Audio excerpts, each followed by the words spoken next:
Compound ಗೋಡೆ ಮನೆ ಮೇಲೆ ಉರುಳಿ ಒಂದೇ ಕುಟುಂಬದ 4 ಮಲಗಿದ್ದಲ್ಲೇ ಸಾವನ್ನಪ್ಪಿದ ಉಳ್ಳಾಲ ತಾಲೂಕಿನ ಮುನ್ನೂರು ಗ್ರಾಮದ ಮದನಿ ನಗರಕ್ಕೆ ಮಾಜಿ ಸಂಸದ ನಳಿನ್ ಕುಮಾರ್ ಕಟೀಲ್ ಅವರು ಭೇಟಿ ನೀಡಿ ಸಂತ್ರಸ್ತ ಕುಟುಂಬದ ಸದಸ್ಯರಿಗೆ ಸಾಂತ್ವನವನ್ನು ಹೇಳಿದರು.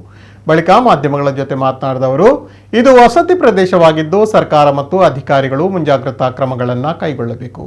ಮೃತ ಕುಟುಂಬದ ವಾರಸುದಾರರಿಗೆ ಪರಿಹಾರವನ್ನು ನೀಡಬೇಕೆಂದು ಒತ್ತಾಯಿಸಿದರು. ಕರಾವಳಿ ಪ್ರದೇಶದಲ್ಲಿ ಮಳೆಗಾಲದಲ್ಲಿ ಅವಘಡಗಳು ಸಹಜ. ಇಂತಹ ಅಪಾಯಕಾರಿ ತಾಣಗಳು ಇನ್ನಷ್ಟು ಇರಬಹುದು. ಅಧಿಕಾರಿಗಳು ಈ ಬಗ್ಗೆ ಪರಿಶೀಲಿಸಿ ಮುನ್ನೆಚ್ಚರಿಕೆಯನ್ನು ವಹಿಸಬೇಕು ಎಂದು ಸಲಹೆ ಮಾಡಿದರು. ಬಿಜೆಪಿ ಜಿಲ್ಲಾಧ್ಯಕ್ಷ ಸತೀಶ್ ಕುಂಪಲ, ಮುಖಂಡ ಸಂತೋಷ್ ಕುಮಾರ್ ರೈ ಬೋಳ್ಯಾರು ಮತ್ತಿತರರು ಉಪಸ್ಥಿತರಿದ್ದರು.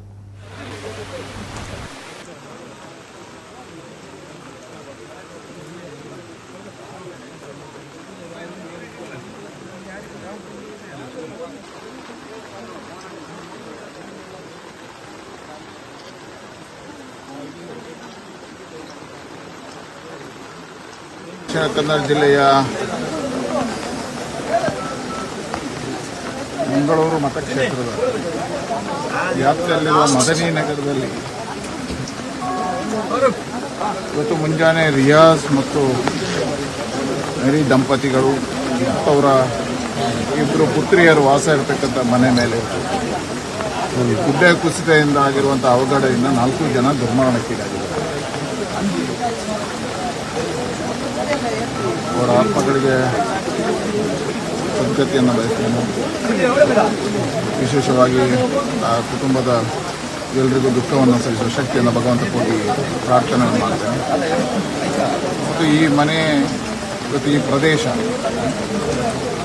ವಸತಿ ಪ್ರದೇಶವಾಗಿದೆ. ಹಾಗಾಗಿ ಬಹಳ ಮುಂಜಾಗ್ರತಾ ಕ್ರಮವನ್ನು ಸರ್ಕಾರ ತಗೋಬೇಕು. ಈಗಾಗಲೇ ಆಗಿರುವ ಅವಘಡದಿಂದ 4 ಮೃತರಾಗಿದ್ದಾರೆ. ಆ ಮನೆಗಳಿಗೆ ಪರಿಹಾರ ಕೊಡಬೇಕು ಅಂತ ಹೇಳುವಂಥ ಒತ್ತಾಯವನ್ನು ಸರ್ಕಾರಕ್ಕೆ ನಾವು ಮಾಡ್ತೇವೆ. ಮತ್ತು ಈ ರೀತಿಯ ಮಳೆ ನೆರೆಗಳು ಬಂದಿರತಕ್ಕಂಥ ಸಂದರ್ಭದಲ್ಲಿ ಪ್ರತಿ ವರ್ಷ ದಕ್ಷಿಣ ಕನ್ನಡ ಜಿಲ್ಲೆ, ಕರಾವಳಿ ಜಿಲ್ಲೆಗಳಲ್ಲಿ ಈ ರೀತಿಯ ಘಟನೆ ನಡೆಸುವಂಥ ಸಹಜವಾಗುತ್ತೆ. ಹಾಗಾಗಿ ಸರ್ಕಾರ ಮತ್ತು ಆಡಳಿತ ಇದಕ್ಕೆ ಮುಂಜಾಗ್ರತಾ ಕ್ರಮಗಳನ್ನು ತಗೋಬೇಕು. ಇವತ್ತು ಇಲ್ಲಿ ನೋಡಿದಾಗ ಆಗಿರುವಂತಹ ಕಾಂಪೌಂಡ್ ಕುಸಿತ ಇದಕ್ಕೆ ದೊಡ್ಡದಾಗಿರ್ತಕ್ಕಂಥ ಕಾರಣ ಅಂತ ಅನಿಸ್ತಿದೆ.